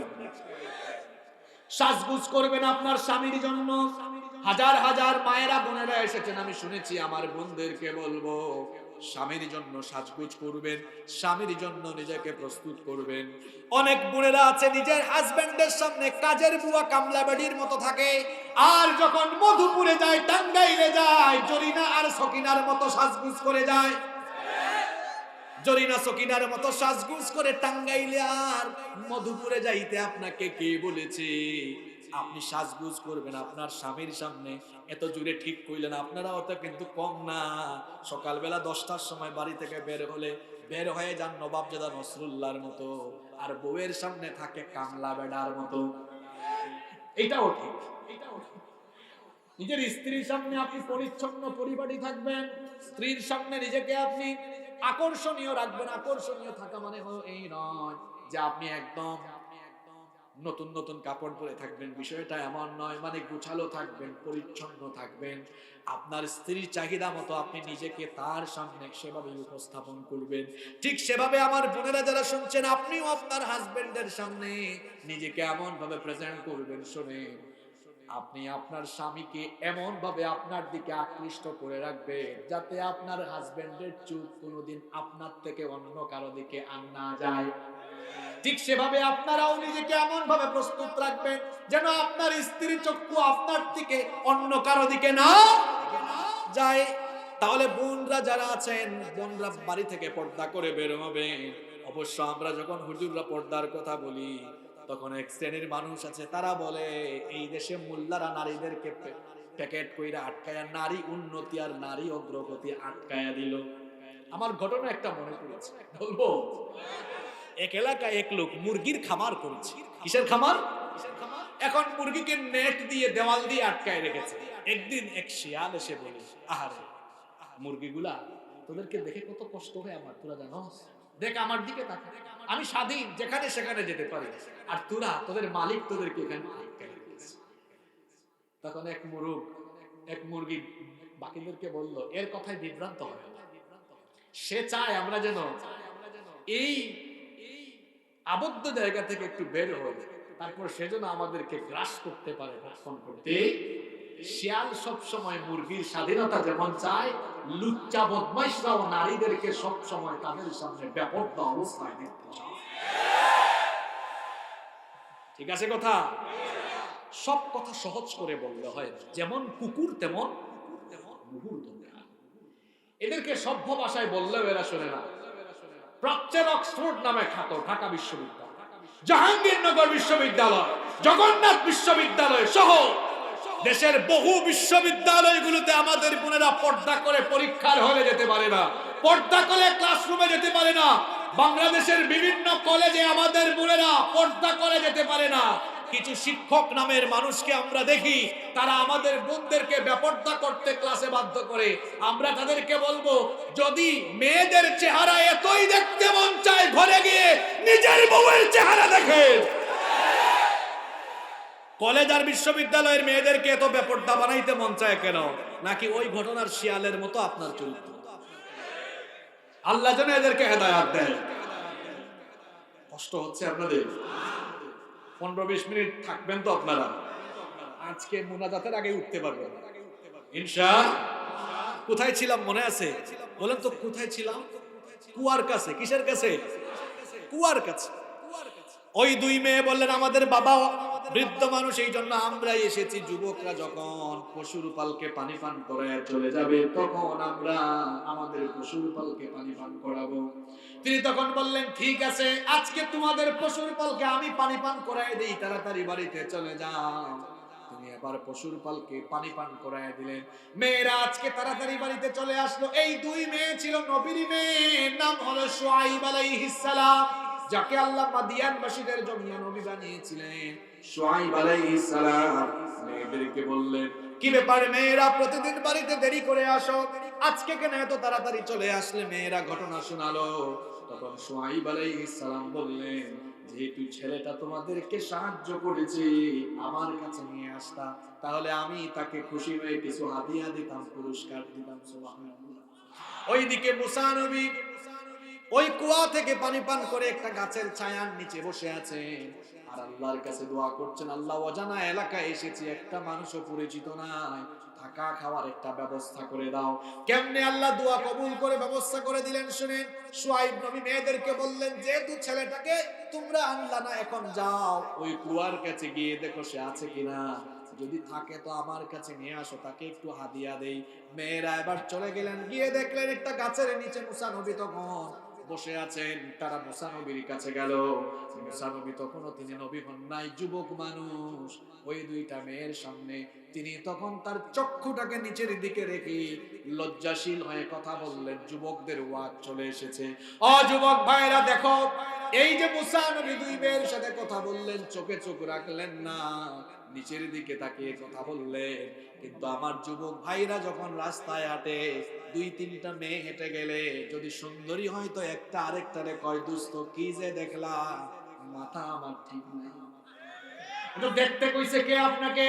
আল্লাহ তাআলা কোরআনে কারীমে বলেছেন, কুল্লিল মুমিনিনা ইয়াগুদ্দু মিন আবসারিহিম। ও নবী, মুমিন পুরুষদেরকে আপনি বলে দেন তারা যেন তাদের চক্ষুকে পরনারী থেকে নিম্নগামী করে পরনারীর দিকে না দিয়ে নিচের দিকে রেখে দেয়। হুকুমটা কার? সুতরাং যুবক ভাইরা, পরনারীর দিকে ফেল ফেল করে তাকিয়ে থাকবেন না, অসভ্য ছেলের মতো মেয়েদের পিছনে ঘুরঘুর করবেন না, বরং নিজেকে দিনদার চরিত্রবান বানিয়ে নিজেকে আপনি এমন জায়গায় নিয়ে যান যাতে করে সুন্দরী সুন্দরী আর দিনদার মেয়ের বাপ আপনার কাছে মেয়ে বিয়ে দেওয়ার জন্য ঘুরঘুর ঘুরঘুর ঘুরঘুর করে। সিদ্ধান্ত নেন, ঘুরবেন না ঘুরাবেন? জি, যুবকরা ঘুমায় গেছে নাকি? যুবকরা ঘুরবা না ঘুরাবা? নাকি গার্লফ্রেন্ড মারে ঘুরা আরম্ভ করছে? ইস, গার্লফ্রেন্ড কিসের গার্লফ্রেন্ড, এখনই ব্লক মারো। আমার দেশে এখন কিছু বক্তাও বের হয়েছে, 30-40-50 মিনিট শুধু যুবক যুবতীদের প্রেম প্রীতি নিয়ে আলোচনা করে যুবকদের কারো উস্কায় দেয়। যুবক ভাইদেরকে বলছি, এটা হারাম রিলেশনের সময় নয়। এই বয়স হচ্ছে নিজেকে কোরআনের পতাকা তলে কোরআনের আন্দোলনে শামিল করার বয়স। এটা কোরআন হাদিস চর্চার বয়স। এই বয়স হলো দ্বীন কায়েমের আন্দোলনে যোগদানের বয়স। এটা প্রেম প্রীতির বয়স নয়, এটা গার্লফ্রেন্ড বানানোর বয়স নয়। আল্লাহ আমার যুবকদেরকে কবুল করে। মুসা নবী চোখের দিকে তাকালেন না, বললেন কেন এসেছেন? তারা বলল আমাদের বাবা ডেকেছেন, চলেন আমাদের সাথে। মুসা নবী মনে মনে বললেন, মনে হয় কিছু একটা হতে পারে, আল্লাহ মনে হয় দোয়া কবুল করেছেন। মুসা নবী বললেন ঠিক আছে, তোমাদের বাড়িতে যাব, তবে তোমরা আমার সামনে হাঁটবা না, তোমরা আমার সামনে হাঁটবা না, আমার পিছনে যাও। কারণ একজন যুবকের সামনে যদি যুবতী হাঁটে, সেখান থেকে যুবকের জন্য ফিতনা হওয়ার সম্ভাবনা আছে না নাই? ও যুবক ভাইরা দেখো, মুসা নবীর মতো চরিত্র বানাও। তিনি বললেন আমার পিছনে যাও, পিছন থেকে আমাকে ডিরেকশন দাও, ডানে যাব না বামে যাব, কোন দিকে যাব বলো। মেয়েরা পিছনে চলে গেল। এবার তারা বাড়িতে চলে গেলেন। শুআয়ব আলাইহিস সালাম তাদেরকে অভ্যর্থনা জানালেন। অভ্যর্থনা জানানোর পরে মুসা নবীর কাছে সকল ঘটনা জানতে চাইলেন। মুসা নবী সকল ঘটনা যখন বললেন, শুআয়ব আলাইহিস সালাম তখন বললেন, আরে তাহলে এই এলাকায় তো আপনার দেখতেছি কোনো পরিচিত মানুষ নাই, আত্মীয় স্বজন নাই। দুই মেয়ে তখন বলে, আব্বাজান আমাদের ঘরেও তো কোনো পুরুষ মানুষ নাই, এই লোকটার এই এলাকায় এই দেশে কোনো পরিচিত মানুষ নাই, আর আমাদের ঘরে কোনো পুরুষ মানুষ নাই। তখন শুআয়ব আলাইহিস সালাম বললেন, মেয়েরা কি বলতে চাও? তখন মেয়েরা বললেন, আব্বাজান পুরুষ মানুষ না থাকায় আমরা তো পশুর পাল নিয়ে মরুভূমিতে যাওয়া লাগে, এই লোকটার যেহেতু এলাকায় কেউ নাই, কর্মচারী বানায়া আমাদের ঘরে রেখে দেন, তাহলে আমাদের পশুর পালকে মরুভূমিতে নিয়ে যাবে, আমাদের ঘরের কাজ করবে, তারও থাকার ব্যবস্থা হলো, আমাদের উপকার হলো। আর লোকটা কিন্তু কওয়িয়ুল আমিন। মেয়েরা এবার মুসা নবীর প্রশংসায় দুইটা কথা বলল, কওয়িয়ুল আমিন। কওয়ি মানে শক্তিশালী, আমিন মানে হলো বিশ্বস্ত। শুআয়ব আলাইহিস সালাম মেয়েদেরকে বললেন, আচ্ছা ছেলেটা যে বিশ্বস্ত আর আমানতদার, তোমরা এটা বুঝলা কেমনে? তখন মেয়েরা বলল, আব্বাজান ছেলেটা শক্তিশালী আর আমানতদার বিশ্বস্ত আমরা এভাবে বুঝেছি, এই ছেলেটা আমাদের পশুর পালকে পানি পান করিয়েছে অসংখ্য যুবকের ভিড়ে, তখন তার শক্তিমত্তা দেখেছি। কোন কোন দুর্বল রওয়ায়াতে এসেছে ওই কুয়ার উপরে ঢাকনা সরাতে কয়েকজন যুবক লাগতো, আর মুসা নবী একাই সেটা সরাইয়া দিয়েছেন। আল্লাহু আকবার। এজন্য মেয়েরা বলল সে শক্তিশালী, আর শুআয়ব আলাইহিস সালাম বললেন সে যে বিশ্বস্ত আমানতদার চরিত্রবান, কেমনে বুঝলা? মেয়েরা বলল, চোখের দিকে তাকায়া কথা বলে না, বাড়িতে আনার সময় সামনে হেঁটেছে, আমাদেরকে পিছনে রেখেছে। শুআয়ব নবী তখন বুঝতে পারলেন এগুলো সাধারণ মানুষের চরিত্র নয়, এক নবীর খবর আরেক নবীর কাছে আসে না নাই? তিনি বললেন তাহলে আর চাকর বানাবো কেন, কর্মচারী বানাবো কেন? এতদিন ধরে আমি যা খুঁজতেছি তাই যেহেতু পেয়ে গেছি। তিনি তখন বললেন বাবারে, কর্মচারী হয়ে থাকা লাগবে না, আমার বাড়িতে এই দুই মেয়ে থেকে যাকে পছন্দ হয় একটারে বিয়ে করে আমার মেয়ের জামাই হয় আমার বাড়িতে থাকো। এবার ওয়াজ আসছে আমার চাচা আর চাচিদের। চাচা চাচিরা, চাচিদের জবাব তো আমি শুনবো না, চাচারা বলেন তো, এই যে শুআয়ব আলাইহিস সালাম মেয়ে বিয়ে দিয়ে দিলেন মুসা নবীর কাছে, অর্থ বিত্ত টাকা পয়সা ক্ষমতা দেখে না চরিত্র দেখে? জোরে বলেন কি দেখে? আপনারা কি করেন আগেই বলেন। জি, সরকারি চাকরি আছে কিনা, গাড়ি আছে কিনা, বাড়ি আছে কিনা, এটা তো কখনো বিয়ের জন্য যোগ্যতা হতে পারে না। 2 বছর আগে আমি এ ব্যাপারে ওয়াজ করে দিয়েছি। বিয়ের ক্ষেত্রে নবীজি বলেছেন 4টা জিনিস দেখো, আর সবার আগে ফাযফার বিযাতিদ দীনি তারিবাত ইয়াবা, দিনদারিকে প্রাধান্য দাও। গত বছর আপনাদের ভাইয়েরা আমাকে দাওয়াত করেছিলেন, আমি আসতে পারি না, এর আগের বছর এসেছিলাম মাগরিবের পরে, মনে আছে আপনাদের? তখন এগুলো আমি বলে গিয়েছিলাম। শোনেন আব্বাজান, আমার চাচাজানরা, বাবারা শোনেন, টাইলসওয়ালা ঘরের ভেতরের ছেলে, নামাজ নাই, দিনদারিতা নাই, হালাল হারামের তুয়াক্কা নাই, এমন অসৎ চরিত্রের ছেলের কাছে টাইলসওয়ালা ঘরের ভিতরেও আপনার মেয়ে অশান্তিতে থাকবে, কপাল পুড়ে ছাই হয়ে যাবে। নামাজি ছেলে, ভালো ছেলে, দিনদার ছেলে, টিনের ঘরের বাড়ি ছেলে যদি ভালো হয়, আপনার মেয়ে আজীবন সুখে শান্তিতে থাকবে। দেখবেন কি আওয়াজ বের হচ্ছে না? চাচারা বলেন, বাবারা বলেন, কি দেখবেন? আমাদের ছেলেরা ভালো তো, টাঙ্গাইলের ছেলেরা প্রেম করতে চায় না, টাঙ্গাইলের ছেলেরা জিনা করতে চায় না, তারা বিয়ে করতে চায়। দেখেন না মিসকিনদের আওয়াজটা কত বড় হয়ে যাচ্ছে। তারা আসলে বিয়ে করতে চায়, আলহামদুলিল্লাহ পড়েন, যেন বিয়েটাকে সহজ করে দিতে হবে। মুসা নবীর কাছে বিয়ে দেওয়া হলো, শুআয়ব আলাইহিস সালামের মেয়ে বিয়ে দিচ্ছেন, শ্বশুর থেকে প্রস্তাব, শ্বশুর থেকে, মেয়ে পক্ষ থেকে প্রস্তাব, বিয়ে করে ফেলবো। মুসা নবী বলছেন আমি যে আপনার মেয়েকে বিয়ে করব, আমার তো মোহরানা দেওয়ার মতো কিছুই, জোরে বলেন কিছুই। দেখেন আমি পুরো আলোচনার ভেতরে প্রতিটা পয়েন্টে পয়েন্টে শিক্ষা বলে যাচ্ছি, এগুলো মনে রাখতে হবে, মনে রাখবেন তো। আমার তো মোহরানা নাই, কেমনে আপনার মেয়েকে বিয়ে করব?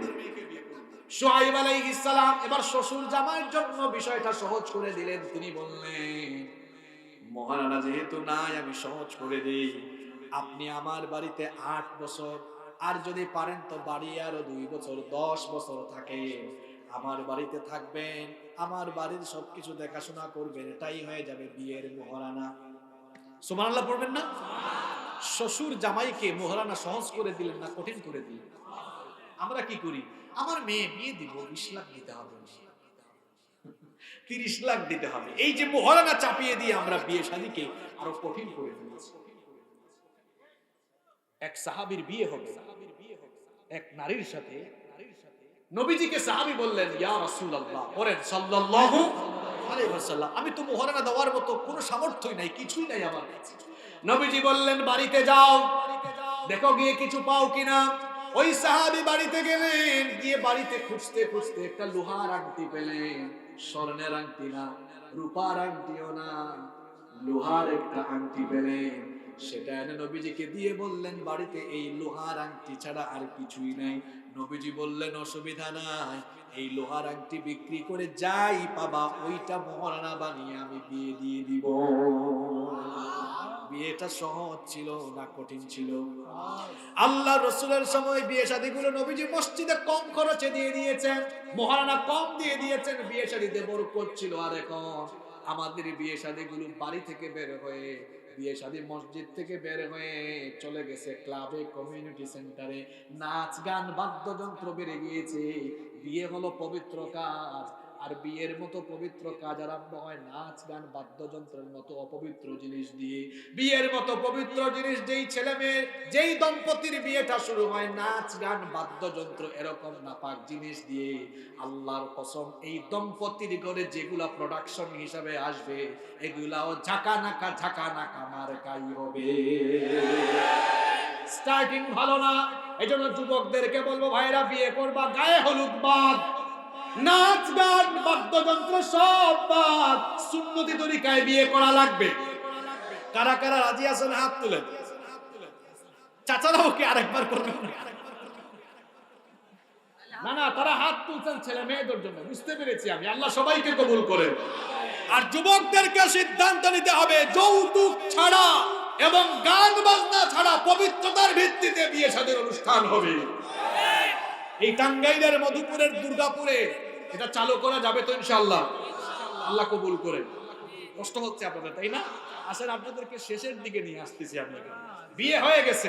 বিয়ে কার বিয়ে হয়েছে? আপনাদের নাকি? মুসা নবীর মেয়ে আর কার? সরি, শুআইব নবীর মেয়ে আর মুসা আলাইহিস সালাম বিয়ে হয়ে গেছে। 10 বছরই থাকলেন। এই 10 বছরে তাদের ঘরে 2টা সন্তান আসলো। 10 বছর চুক্তির মেয়াদ শেষ হয়ে গেল।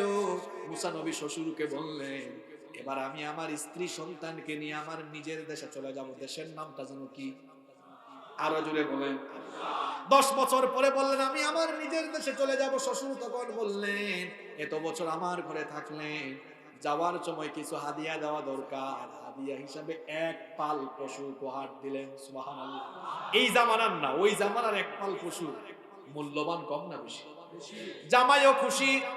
খুশি হয়ে তিনি এবার স্ত্রী সন্তান আর হাদিয়ার পাল নিয়ে মিশরের উদ্দেশ্যে রওনা দিলেন। লম্বা ঘটনা সংক্ষেপে বলছি।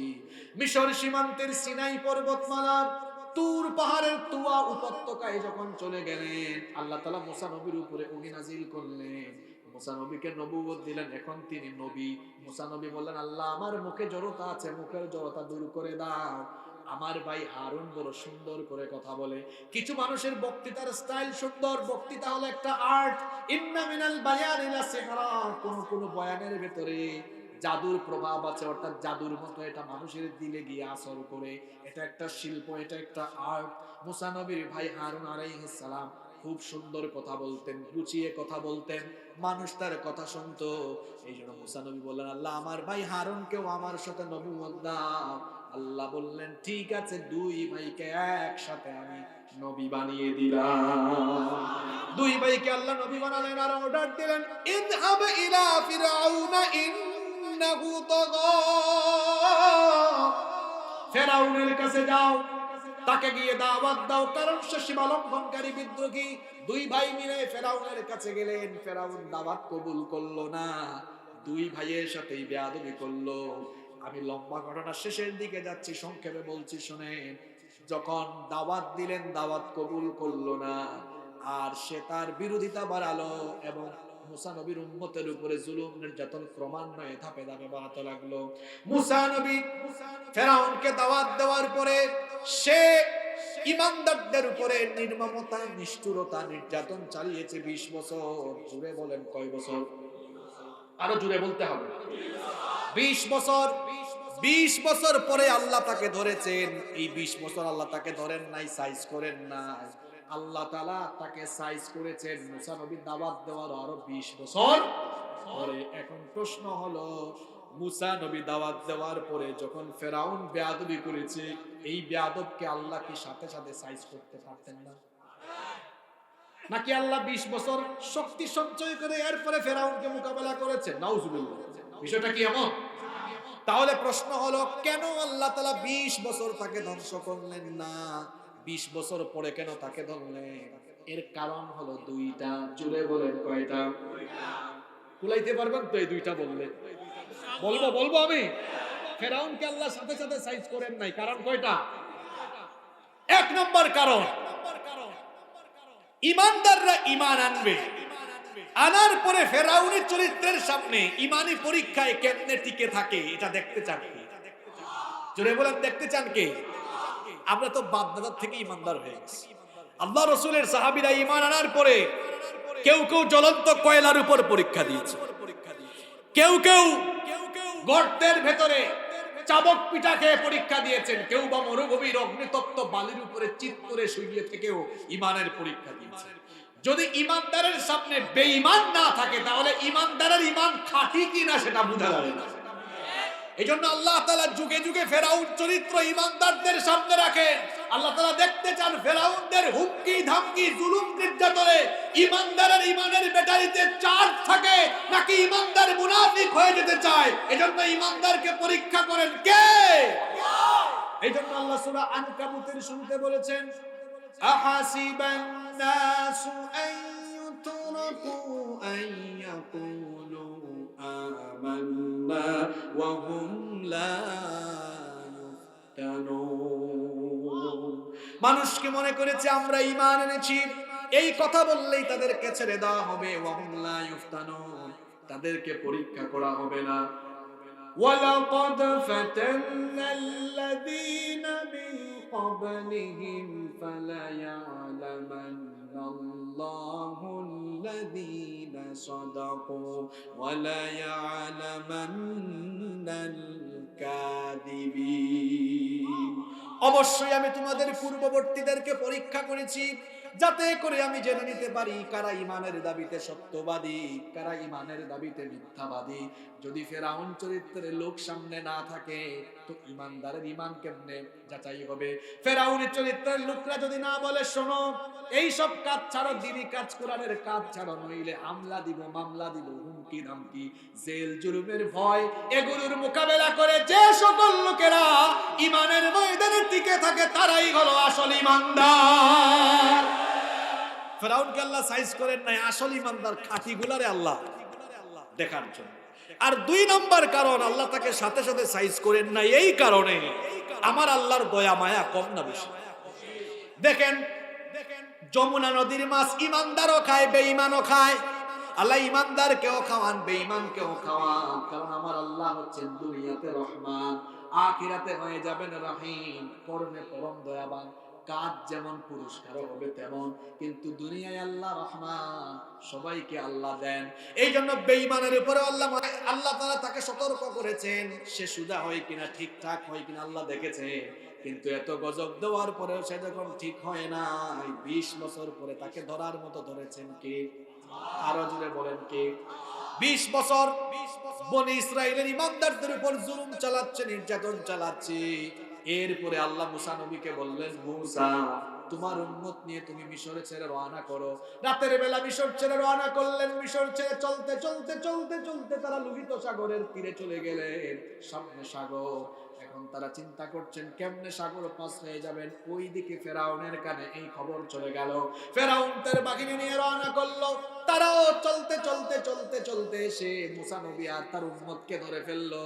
তার উম্মতের লোকেরা পেছন ফিরে তাকিয়ে দেখে ফেরাউনের বাহিনী। তারা তখন বলল, মুসা কোথায় এসেছি?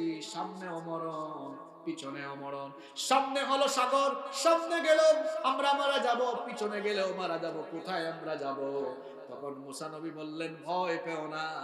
দিন কায়েমের কর্মীদের জন্য এখানে কত বড় ইন্সপাইরেশন, কত বড় মোটিভেশন। এখানে দেখেন মাঝে মাঝে মাঝে মাঝে দেখা যায় ইসলাম বিরোধীদের চরম বিরোধিতা, কোণঠাসাময় পরিস্থিতিতে দেয়ালে পিঠ লেগে যায়। দেখা যায় কোনো পথ খোলা নাই। মুসা নবীর তাওয়াক্কুলটা দেখেন আপনারা। মুসা নবী তখন উম্মতকে বললেন, এত হতাশ হয় না, সামনেও তোমরা দেখছো মরণ, পিছনেও দেখছো মরণ, আর আমি বলছি শোনো, কাল্লা ইন্না মাইয়া রাব্বি সায়াহদিন। কখনো নয়, আমাদের সাথে যিনি আছেন তিনি কে? তিনি আমাদেরকে পথ দেখাবেন। মনে পড়ে গেল আমার হিজরতের রাতের ঘটনা। আবু বকর রাদিয়াল্লাহু আনহু তিনি যখন বলেছিলেন, নবী গো কাফিররা তো কাছাকাছি চলে এসেছে, হয়তো আমরা ধরা খেয়ে যাব, আমরা তো 2 জন, তারা অনেক জন। সেই কঠিন পরিস্থিতিতে আল্লাহর হাবিব তার সাথীকে বলেছিলেন, লা তাহজান ইন্নাল্লাহা মা'ানা। আমার সাথী ভয় পেও না, আমাদের সাথে যিনি আছেন তিনি কে? এই 2টা ঘটনা থেকে টাঙ্গাইলের মুসলমানরা শিক্ষা নেন। তমসচ্ছন্ন অন্ধকারে নেমে আসলো, জুলুমে নির্যাতনে গোটা জনপদ ভরে গেল, ঈমানদাররা হতাশ হবে না। ঈমানদাররা তখনও যার উপর ভরসা করবে তিনি কে? নমরুদ আগুন জ্বালিয়েছে, ইব্রাহিম আলাইহিস সালামকে বলছে, ইব্রাহিম আগুনে ফেলে দিব, ভয় লাগছে না? ইব্রাহিম আলাইহিস সালাম বললেন, এই নমরুদ কারে ভয় লাগে? আমি আল্লাহর দিন প্রচার প্রতিষ্ঠার কাজ করছি বলে তুমি আমাকে আগুনে ফেলে দিচ্ছ। এই আগুনে ফেলে দেওয়ার কারণে আমার রব যদি খুশি হয়ে যান তো একবার নয়, দুইবার নয়, বারবার আমি আগুনে ঝাঁপ দিতে প্রস্তুত। আমরা তো ইব্রাহিমের সন্তান, জাতির পিতা কে? ইব্রাহিম আলাইহিস সালাম যেভাবে আল্লাহর জমিনে আল্লাহর দ্বীন কায়েমের জন্য আগুনে ঝাঁপ দিতেও প্রস্তুত ছিলেন, নমরুদের অগ্নিকুণ্ডকে ভয় পান নাই। ইব্রাহিমের সন্তানরাও কোরআনের রাজ কায়েমের জন্য এমন ভাবে ময়দানে থাকবে, জালিমদের জুলুম হুমকি ধমকিকে মোকাবেলা করে মাথা নত না করে ময়দানে বীরের মতো টিকে থাকা লাগবে।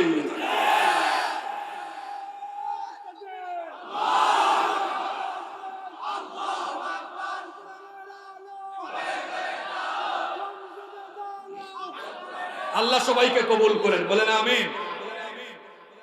এবার আল্লাহ তাআলা ধরবেন, শুনেন 2 মিনিট মনোযোগ দেন। সত্যি সত্যি আল্লাহ পথ দেখায় দিলেন, সাগরের মাঝখান দিয়ে রাস্তা বানায় দিলেন। কি জোরে বলেন।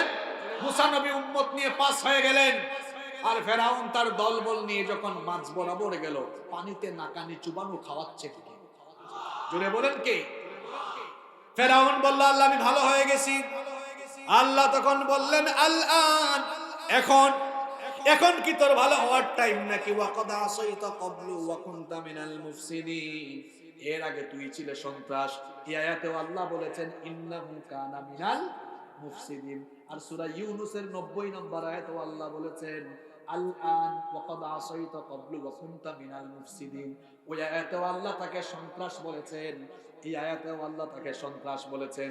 কারণ এই যে কাজগুলো এই আয়াতে আল্লাহ যেগুলো বলেছেন, ক্ষমতার অহংকারে মানুষকে মানুষ মনে না করে মানুষের উপর জুলুম করা, মানুষকে দলে দলে বিভক্ত করে রাখা, আবার সবচাইতে ভালো আল্লাহওয়ালা মানুষগুলোকে কুণ্ঠাসা করে রাখা, আর মানুষকে অন্যায়ভাবে হত্যা করা ক্ষমতার জন্য, এগুলো ভালো মানুষের কাজ না সন্ত্রাসী কাজ। এজন্য আল্লাহ ফেরাউনকে সন্ত্রাস বলেছেন ইন্নাহু কানা মিনাল মুফসিদিন। আর সূরা ইউনূসে বলেছেন ওয়াকাদ আসাইতা ক্বাবলু ওয়া কুনতা মিনাল মুফসিদিন, এর আগে তুই সন্ত্রাসী কর্মকাণ্ড চালিয়েছিস, আজ তোকে আমি আর বাঁচাবো না। ফাল ইয়াউমা নুনাজ্জিকা বিবাদানিকা লিতাকুনা লিমান খালফাকা আয়া, আজ আমি তোর দেহ, তোর বডিটাকে বাঁচিয়ে রেখে দিব, যাতে করে কিয়ামত পর্যন্ত তোর মতো স্বৈরাচার, তোর মতো জালেমরা যেন তাদের পরিণতি, শেষ পরিণতি কেমন বেইজ্জতির সাথে হয়, তোরে দেখে দেখে যেন তারা শিক্ষা দিতে পারে।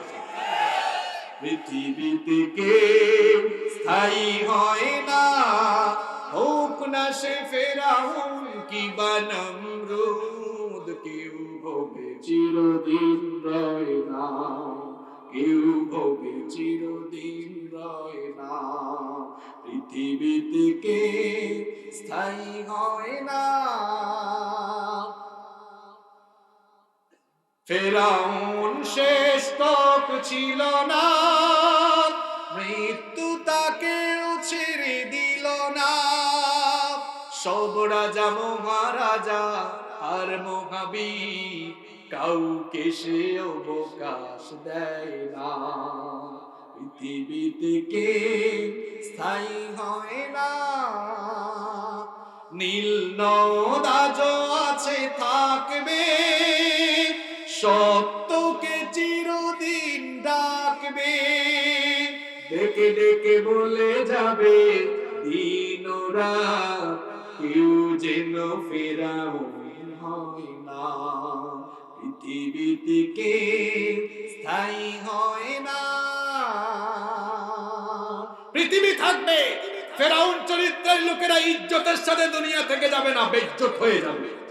আর আল্লাহর জমিনে ঈমানদারেরা এই জমিনের নেতৃত্ব কর্তৃত্ব পাবে, ওয়াদা কর। এরপরের 2টা আয়াতের অনুবাদ শুনেন, এরপরে আমি আপনাদেরকে নিয়ে মুনাজাতে যাব ইনশাআল্লাহ।